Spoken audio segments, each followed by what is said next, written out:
This is Scrapbook.com, and we're in the Ranger Ink booth looking at some tools from Tonic, actually, but they're from Tim Holtz and Tonic. So these are from Tonic, and they are black tools. So these are just like the red tools that we're used to seeing from Tonic, the snips and such, but here we have them in a very timeless, classic black. And I also want to show you something we learned from Tim yesterday, which I actually didn't know.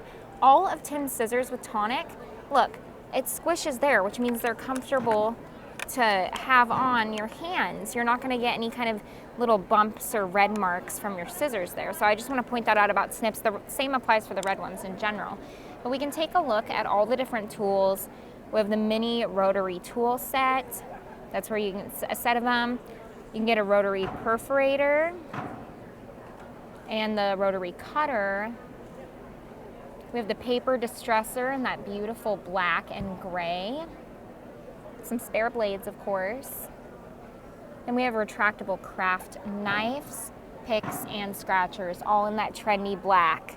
The new color, new year, new you. These are Tim Holtz by Tonic in the Ranger Ink booth.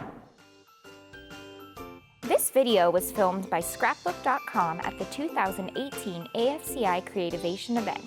Don't forget to like, share, comment, and subscribe if you liked this video. Happy crafting!